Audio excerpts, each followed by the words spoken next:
Why, Randy, why did I do this? Why did I subject myself to this?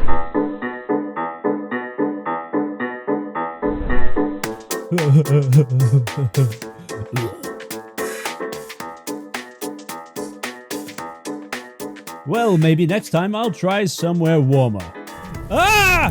Oh God! You know, I think we should have a change of pace. One moment.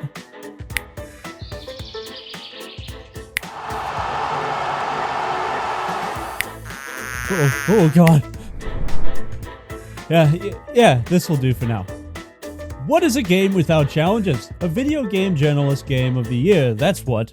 But in all seriousness, all video games at some point will get stale and boring, so how does one combat this? Well, with challenges, which we will talk about today. After a while, you will begin to go through the motions and know what to do and how to do it. But what if we could mix it up? That's where challenges can come in. 10 of the ultimate Rimworld challenges to help you mix up your game and hopefully make your game a little less dull. But you know what isn't dull? Our sponsor for this video.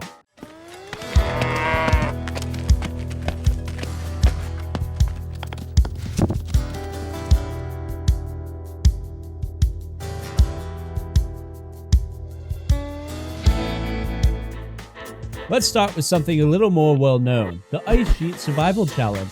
We've talked about how to survive the ice sheet, but to summarize, the ice sheet has barely any resources and harsh temperatures that will test how well you can quickly adapt and survive. You can make this challenge even harder by upping the difficulty even further, refusing to use cannibals or just playing with a solo pawn. Really, it's all up to you how you can add on to this challenge. To do it, just set up your base in the frozen north, simple as that. And if you want any advice on how to actually survive the challenge, check out our video on the subject. For the next challenge, I suggest lighting up your forges and bringing out the swords. No, not that one. These ones. That's right. This is the medieval or low-tech runs, where instead of working technology into your base, you instead adapt with lower tech. This challenge will test how well you can adapt to normal difficulties without being able to use technology and power to deal with it. You will have to plan out food and supplies much more, especially perishables, given you have no way to freeze them. You will need wood to supply fires for the cold, and of course you will need to figure out how to deal with much more technologically advanced groups while you are stuck in the Stone Age. For this challenge, I recommend vanilla expanded factions and storytellers. They will include technology for these earlier points in history, and in the case of Freya and Maynard here, using their storytellers can actually limit the world's technology, so rather than you versus high tech, it's all as even playing field. We included this one because as of writing this script, it hasn't been released, but given it will be involving Neolithic technology, we figured we should mention it as an option. If you want a good goal, I recommend the Rimworld mod, which will add the victory condition to destroy your rival. So draw your sword, charge in, and give them a reason to fear you. You know what? Walls are great, they keep you safe, but people are out. And can even look good. Yep, walls are great. Let's get rid of them for this challenge. With this challenge, no protective walls to keep bad animals or raiders out of your precious corn vault. You will have to focus on good movement, weapons, and turret placement. For added difficulty, make it a rule that you can't use natural landmarks in part of your builds. All ways to your base are open and vulnerable. For mods to help you with this challenge, Vanilla expanded security, which adds more variety of turrets and defenses, including shield generators, but you could also include higher tech mods, like Science Never Stops, or Glitter Tech. When your weaponry is so good, who needs walls? Though keep in mind for Glitter Tech, the enemies in this mod are extremely powerful. Use with caution. Though barring these mods, perhaps you could try to buildable mech cluster stuff. Mech clusters have always been pretty good at defending themselves. Honestly, whatever you do with this challenge, you will definitely have quite the time without the walls you might have taken for granite. Everybody's a critic. So when it comes to the best colonies, you always pick out the best colonists if you can help it. Some colonists just aren't that good, but what if you can't do that? With this open commune challenge, you must recruit everyone you can. If it's a quest, choose a colonist to join. If they are being chased, help him out. If you see a raider on the floor, well, hope your prison hospital is big enough to add him because that's a potential colonist. With this challenge, you won't be short of hands, that's for sure, but now you have to contend with food issues, clothing, weapons, and of course storytellers wanting to break your base. Of course, you can reduce the challenge if you want, or if you know your PC can't handle too many pawns, one way is to only recruit certain races. Like for android tiers, only recruit androids or any race with whatever their species is. You still have to keep everyone, but it's a lot more limited. You can also always try to recruit and save family members. After all, family is everything, even if they are pyros.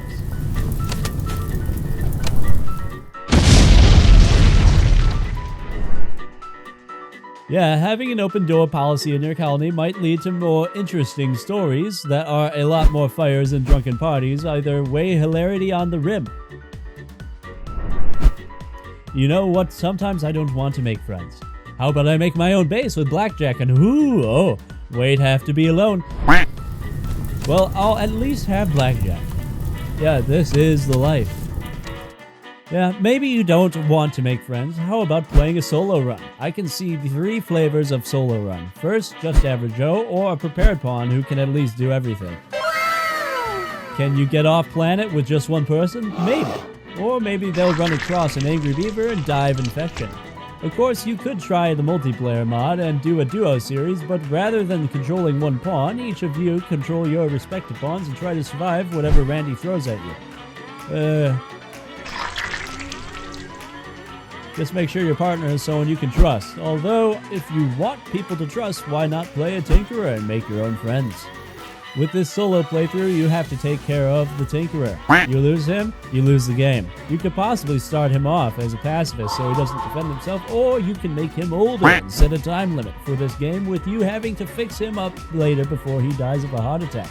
Although, you could try for a different style of this solo adventure. You could try more arcane options.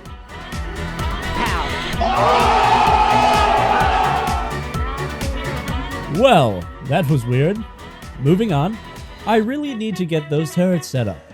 How about instead of committing war crimes, you instead follow the way of the hippie? Easy, easy. Hear me out. I'm not saying you can't defend yourself, but for this challenge, you got to focus on traps and turrets. You didn't kill anyone. The turrets did. So how do you do this challenge well if you want to set up pawns but prepare carefully to only have non-combative pawns? Meaning ones who literally cannot fight back. Or just set every pawn to retreat from a fight and promise not to have them use any weapons. Honestly, that's the challenge. See if you can do everything without lifting up a weapon. Although you could make the challenge a little more hippie-like if you wish. For example, if you want to have the full experience, don't eat meat at all. Focus only on the greens and what Mother Nature can provide. Also use smoke leaf to its fullest. In fact, one mod you might want to try using for this is the Smoke Leaf Industry Reborn mod, which will let you use smoke leaf for a lot more than just a drug to calm moods down. Yeah, still got to deal with the horrors of the rim. But at least you can die knowing you didn't take a life from Mother Nature, and isn't that the best victory? Okay, maybe moral victories aren't the best on the rim. So, ever get the urge to just move on? Well, how about trying the Nomadic challenge? As the name implies, you don't really stay in one place for too long. Get supplies and just move on. Really, for this challenge, it's more how well you can adapt to new areas you camp at and how well you can manage carrying things. What do you think is more important? How much is too much of what you can't live without? These are questions you will be asking yourself every time you have to pack up and leave. Really not much in the way of variance of the game time. You can set up rules to only remain tribal and gain technology through blueprints from mods like vanilla expanded books, so you need to trade with settlements to get what you need. Maybe you limit how long you can stay in one place before you can move on. Maybe you want to find that ship that one friendly and totally not evil AI tells you about. Really, it's a less than complicated challenge, but it can be fun having to limit yourself. Good mods to help with this challenge include Setup Camp, Caravan gear, caravan options if you want to alter well caravan options, like being able to move even while overburdened or speed on certain roads. And of course, Giddy Up and Giddy Up Caravan because hey, if you are going to go all over the world, you might as well have an awesome mount while you're doing it. So for this challenge, you're going to want to set up the best defenses you can muster because we will be playing with the Wave Survival mod. Basically, every 24 hours, you will get a resource drop to help you keep up building or repairs. You will need it because every 48 hours, you will be raided. Yeah, prepare yourself for the long haul. Every raid, it will get harder and harder, so you better have your exit plan ready. Again, a simple challenge, but really the fun here is figuring out the best way to defend against always coming opponents. Adding races and factions to mix up what enemies you face, and of course seeing if you can actually escape or even have your pawns not freak out with all this happening. All I know is that you will be forced to play fast, play hard, and maybe have a mod to clear out all the dead bodies so your PC doesn't fry. I suggest the runtime GC mod for this one. Trust me, you won't have the time to get rid of these bodies. Now, if you really want to make this harder, try playing with the no walls challenge. Yeah, try to see how long you can last without proper defenses and enemies coming at your doors. FBI, open up! Yeah, this seems like a good challenge to pull out the military mods by Chicken Plucker. Hopefully you can survive the waves and get to the chupa and have Hopefully you can survive the waves and get to the chopper and live to fight another day. Huh, this place seems familiar. For this challenge, it's somewhat similar to the Nomadic challenge, but it's different enough to warrant its own spot. The Scavenger challenge. Really, why build your own weapons or armor when you can scavenge from the rim? After all, this rim is full of places to get all the nicest gear you could ever have. Like I said, nicest gear. For this challenge, as implied, you get your supplies through scavenging, and there are plenty of levels for this one. Only arms and armor you can't make. But if you want to really go extreme, nothing can be built, except maybe walls and rooms. Really, this challenge is simple enough. Go around and scavenge what you can. Be it from shrines, bandit camps, trading, and good old-fashioned burning enemies' bases to the ground. You got to learn to use what you can to survive, but there are some mods that you could include to help with this easier or be more thematic. Mods like Real Ruins. Definitely a mod to use even for non-challenge games because it makes sense. You wouldn't be the only person to land on this randy forsaken rock. This mod lets you explore the ruins of previous bases, and when I say previous bases, I mean it literally. This mod actually uses base data from previous users, so have fun actually looking through the bases and figuring out what they were doing. What was their goals, and hope maybe one of them left a legendary charge rifle behind for you to take. But what about some factions? Well, I can think of a good faction to represent the Scavenger, the Rimsonal Pharaohs. You want Scavenge Raiders? Here are Scavenge Raiders. These charming fellows use scrap weaponry and even horrible abominations from old cloning vats. Clearly people who know the scavenging game. If you want to allow yourself the ability to craft weaponry and armor, perhaps go the route of Mad Max-inspired outfits. I won't judge your lifestyle choices. But what about those horrible mechanoids you keep destroying? How about utilizing them? Well, with What the Hack, you now can use them as your own labor force. You could even include giddy-up mechanoids so you can ride on the killer death machines.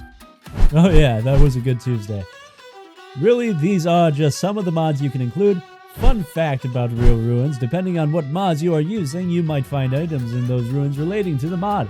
After all, so many mods to use, someone has to be using what you are using. Yeah?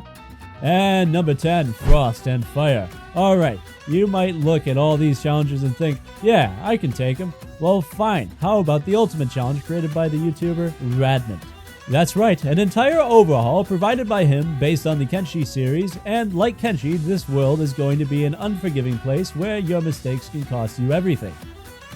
The landscape is metallic, taken over by machines long ago, so stone and wood is going to be a rarity. Oh, and the summers and winters, hope you have really good AC and heater setups because they will be deadly. Bet you are missing those nice temperate forests. Now, in order to be fair in this challenge, Radmant has put in a spoiler warning for extra information. If you wish to go into the challenge blind, outside of what we said, we will not tell you more about the races, the wildlife, or much of the faction system. That's all up to you to figure out and learn. Or you can follow the link in the description going to the Steam page and his video going over the mod itself for far more information. But there is one thing I should mention about this mod. It comes with his own community challenge. That is why we wanted to include this for number 10. We want more people to be aware of this mod and its challenge, so we all have something to talk about. Here are the rules for the challenge if you want to play along at home. Use the provided scenario, use the provided save game, installation included with or without royalty support. You may not have more than one colony, you may not move map tiles, you may not change the difficulty or storyteller, you may not use mods other than the user interface mods, you must remain neutral or allied with all factions, you win by getting off this cursed planet. Anyone hear of RL Craft? I'm beginning to feel this mod might be the equivalent to the Minecraft mod pack. To anyone watching this who actually plays this mod, let us know in the comments below. We are definitely curious if anyone is a bad enough dude to actually survive this. But you know who is bad enough dude? People who submit fan art. And you'd be surprised how often fan art shows up in our inbox. Let's take a look and figure out who should be gifted some Raider skin hats. We got so many, we are giving them away. Alright, everybody, time for the meme of the week. This one was shared by Adeline Knight, and it is your turn to be Slaughtered Cat is a great meme, great share by you, Adeline. I think we're actually going to turn this one into a Discord emoji because it is just so perfect. Alright, back to the show. Thanks again for sharing. That was really nice. I mean it. Please send all fan art to us. Same with fan mail and comments. We love hearing from you all. I, of course, have to thank all who support us on Patreon or just says we are awesome here in the comments. And hopefully you all come out to this video with some ideas for new playthroughs. Let us know any challenges you have done or succeeded, and until next time, watch out for Pyromaniac Grandpas. Now click on another video and another video and this video. Don't forget to subscribe, like the video. If we get 500 likes, we'll make a sequel. Yes, yes, yes.